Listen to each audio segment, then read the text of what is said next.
Hey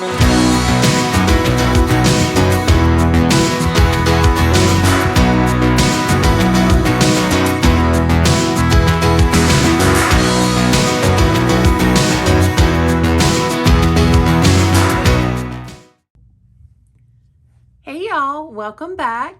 This is Michelle from Michelle's Empty Nest, and today I thought I would bring you along while I do a video for a YouTube hop that I'm participating in. Today we are celebrating Joanne Bartell's 1,000 subscribers on YouTube, and she has a huge list of people who are participating. We all love Joanne and her work, and so there was just an overwhelming number of people who wanted to participate with her today. So I know you won't be able to get to all of the videos that are going to be linked below today, probably, but I would encourage you to come back and look at that list and try to get through all of these people and see what they did. There's some great creators down there, and so I think you will definitely find some people that you like. If they're new to you, you'll definitely see some familiar names, I'm sure. So just make sure you eventually get around to all of those people and share some love with them, and congratulate Joanne when you go over to her channel today if you haven't been there yet. All right, so what I have is, to start with, a cut file, and it is from Confessions of a Paper Addict. So Joanne said that we could scrap lift her or really just do whatever we wanted. She was just pretty flexible over what we actually did for this video. So I remember her using this cut file maybe a few weeks ago, and I loved it. I loved the layout that she created with it, and I knew I had the perfect photo, the perfect idea to use this with. So it was a stitched cut file, and I did the chain link stitch, whichever one you want to call it. This was the first time I had stitched by hand onto paper, and the first time that I had ever tried to do the chain stitch, but it was pretty easy. My stitches aren't perfect. They aren't, you know, exactly like the next one, but it's good enough. I'm satisfied with it.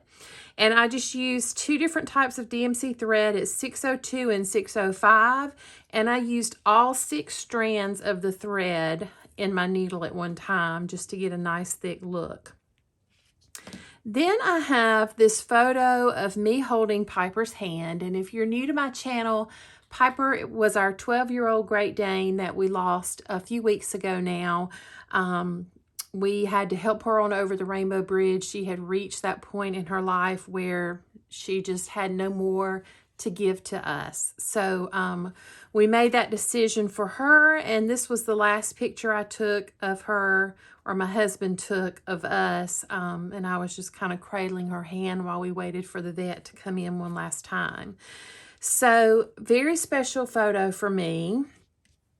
It's been documented in my project life. It'll probably get documented in its full form again somewhere else. But today, what I'm going to do is take these nested heart dies from scrapbook.com, and I'm going to get something similar to that in the heart. And I want it to just kind of nestle into this area of my cut file. And then I'm going with the heart theme today. I have this beautiful stencil that's kind of a loose heart made up of hearts. And it is by Scrapping Reflections. And so that's a .com. You can go there and shop. And I will link all this below to help you find it. And I chose Kitsch Flamingo to do my stenciling in. It's not an exact match for this lighter pink, but it's pretty close. It's in that same range of color. So that's what I'm going to do. And then I'm just planning to kind of put this down here. Oh, I will say I did have to fussy cut this. I may have been able to cut it out on a silhouette, but I did do the stitching first, and it was just kind of in a rectangle, and then I did go back in and fussy cut. And I'm just going to kind of use this as a large die cut. I'm going to put it up on some foam because it already has a little dimension on the back of it with all the knots and the thread. So I'm just going to kind of put it somewhere around in there, have my photo, and I'm not sure what else I'll do. I'll address that when I get to it, and if everything turns out in my head like it actually turns out on paper, then we'll go forward from there. So I'm going to stop talking, get you put on fast forward, and we'll get this layout done. So let's do it. Okay, this one ends up taking me a little while to really figure out what I wanted to do and to get it to come together. So I had a lot of footage to sort through. I've sped it up a lot. I've cut out a lot. It still ended up being a little longer than my normal videos, a little bit, not too much, but I just felt like I had cut out most of what I could. So I am using Basil. I think it's considered double thick smooth cardstock, and it is marshmallow is the color or the name of it. And I wanted to use the smooth since I knew I was going to be doing some stenciling, and I chose Kitsch Flamingo Distress Oxide to do the stenciling. I thought it matched well, kind of as a tone between the two shades of pink that I used on my stitch cut file. So I was happy with that, how that turned out, and I'm going to just kind of put it to the side and give the ink a little bit of time to dry, and pull out my fairly new Sizzix Big Shot Switch. Is it called Plus? Maybe Switch something. Anyway, this machine, and I'm going to take a set of nested hearts from scrapbook.com, and I'm using the biggest one on there to just pick the part of the photo that I really wanted to hone in on. So I do run it through 2 times since I'm trying to cut through photo paper. Once might have been enough. I didn't try to get it out after one time. I just wanted to be on the safe side and run it through twice. So I'm going to get all that put away. And I will say I decided after I turned the camera off I wanted to put some splatters around my stenciling. So I pulled over my oh, my mind is blank. My Kitsch Flamingo Distress Oxide spray, and I just splattered those on. And so they're going to turn out a little darker, and there you go. You see that. And then I'm pulling over the Allie Edwards Hearts Quarterly Scrapbooking Kit from last year because I just felt like I needed something else to be happening, and I remembered I had this Hearts kit, and I thought, well, that's kind of the theme here. Let me see what I can figure out. So I'm going to use the die, the same die that I used to cut out my photo, but I'm not going to run it through my machine because I want it to be a little bigger. I want it to be a matte for the photo. So I'm just going to trace it and cut it out, leaving just a little bit of a border around the edges. And so I'll use my little cutter bee scissors for that. And you see I'm just leaving a little bit of a border. And then when I hold it up to the photo, I decide, well, now that looks too dark. I need something lighter in between. So I pull back over the papers, and I use a 12 by 12 one this time. And I'm going to do the same process where I turn the die over and the paper over, trace around, and then I'll have 2 mattes behind my photo. And I think it just helps it to stand out a little bit better. So I'll get through with that. And I will say, when I use the splatters this time, I have never had this happen before, but I had my ceiling fan on in here. So for an hour or so, those splatters sat under a ceiling fan, and then they sat all night and a little bit into the next day. And I used my paper towel roll and rolled back and forth. I used my heat gun a little bit, and they were still a little bit wet. And so I do end up smearing a few of them as I'm working with trying to get the layout created. And I've used that same bottle before, never had a problem, especially going through all the steps and the time that was involved. So I was a little surprised with that. So I did make a little bit of a mess in a couple of places, but I'm just going with it. So I pulled out some embellishments from that heart a quarterly scrapbooking kit, and I decide on those 3 felt hearts, the gray and the blacks. And then I thought I was going to use this pink acetate heart, but I just really ended up not liking it there. I wanted to have a little bit more of the darker colors down at the bottom as well to tie all that in together. So that does change. So I pulled over some chipboard now, and I punched out those little tiny hearts that say me, you, and us. And then I'm also going to punch out a pink heart and a gray heart that have polka dots on them. So that's going to kind of be a part that ties those 2 hearts together and makes it a little more cohesive. And so what I'm going to end up with is right there with the chipboard pieces, the pink one on the left and the gray one on the right, but I still just for some reason was not happy with that pink acetate heart. So I'll pull back over the whole stack of those, and I'm doing my thinking fingers and trying to figure out what I want to do. So I pull this one out, and it's like a super dark gray, almost black.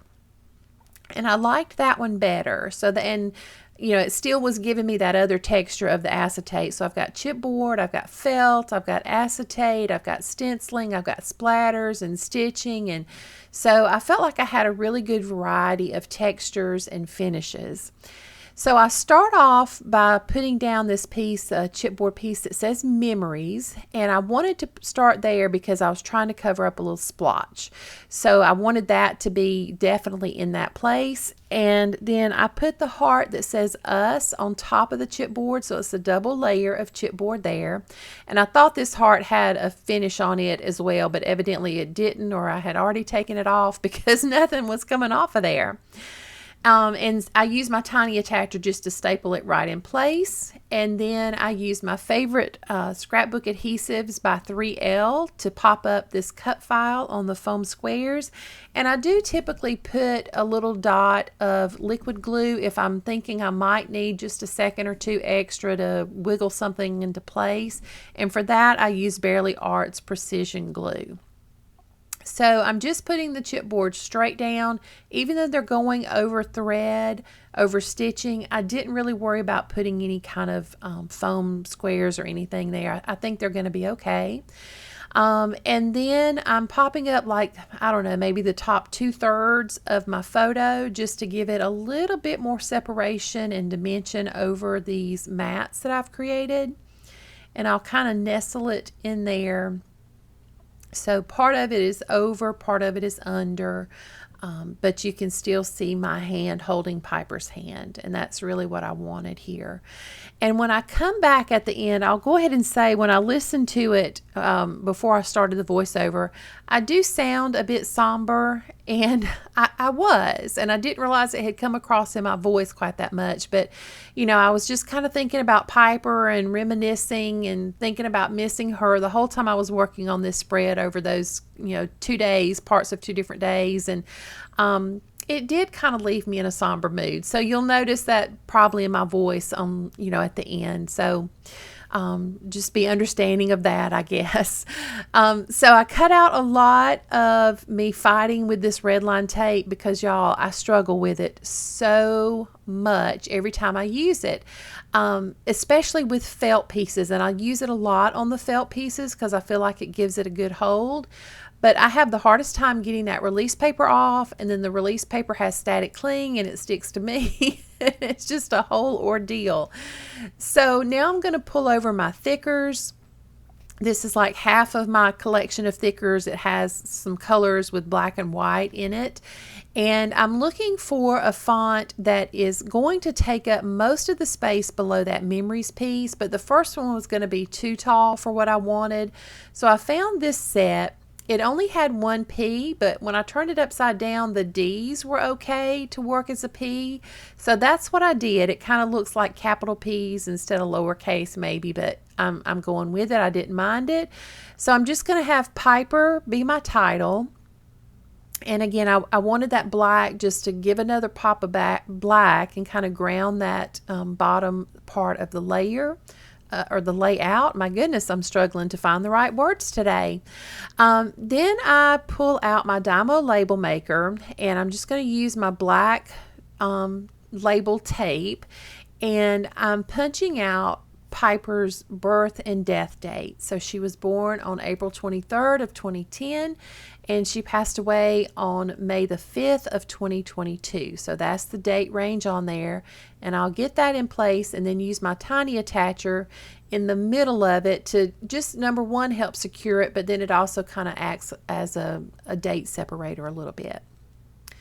So now I'm going to turn my attention to the journaling, and I'm going to create a large tag out of some more of that paper, cut the angle of the tag myself, staple the other side, mirror image in place to cut that to be the same. I'm going to end up tearing the hole that I put in here with the ribbon, so I will cut off a chunk of the top that ended up ripping and just go with stapling the ribbon in place instead of trying to run it through as a loop and pull it back. So here I'm going to take a scrap piece of paper, and so there's the hole that's eventually going to get ripped out. And I'm going to use score tape on 3 sides to create the pocket, and then I'm going to put another layer of score tape above or inside all of that just to create a little bit smaller pocket and kind of like a stopper so that my tag doesn't get lost and flip-flop. So once I do that and get the back in place, that will finish me out for the day, and then I will be back here to talk to you in just a second.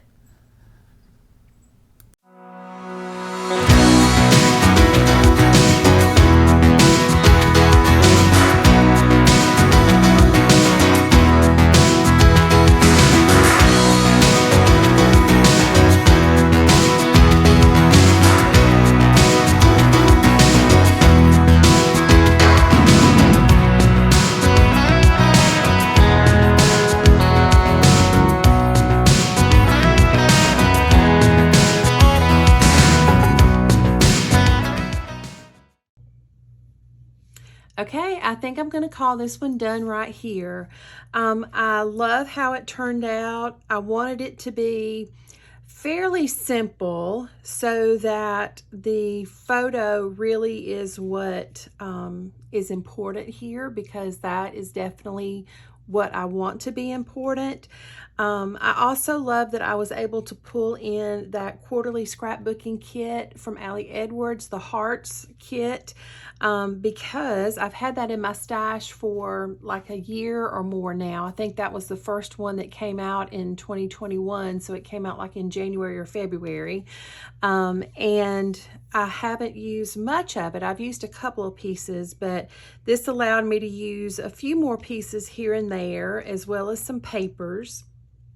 And you saw that I tore my first little tag, so I ended up just cutting off what had torn, and I might have done that off camera, I can't remember, and then I just decided to staple on instead of trying to tear through. This paper is not super thick, so with this ribbon being thicker, it was just too hard to get it through the hole, even though I used the largest size on this We Are Memory Keepers. I think it's called a multi-hole punch. It's a little bit on the expensive side, but to me it's really worth it because you have all of those different hole punches and it's pretty strong. So I will put my journaling on the back, so I'll have to unstaple this or like pull the staples out and put my journaling on a piece of white cardstock, trim it down, and then I'll put the ribbon back in. But I just felt like I'm not emotionally ready to sit down and do that journaling just yet, not at this present moment. I might be in that frame of mind before I post this video, and if I do, there'll be some close-ups at the end of the journaling, but I'm just not quite there yet. I've got 12 years worth of things I want to say on this particular layout, and so that's why I went with the large tag. Excuse me. That's why I went with the large tag, so that I'd have plenty of room. I'm about 99% sure that it'll be typed journaling, so I'll have a lot of space. I can type small font size, and And that gives me a chance to, edit as I go and go back and add in things that maybe I forgot to say about a certain story or a certain time period. And so for me, type journaling is just often the best way to go. So that's going to do it for today. And I certainly appreciate you stopping by. It means more to me than you will ever know. If you enjoyed the video, I would love a thumbs up down below. And don't forget to hit that subscribe button if you have not already. I'd love for you to be a part of my little YouTube family.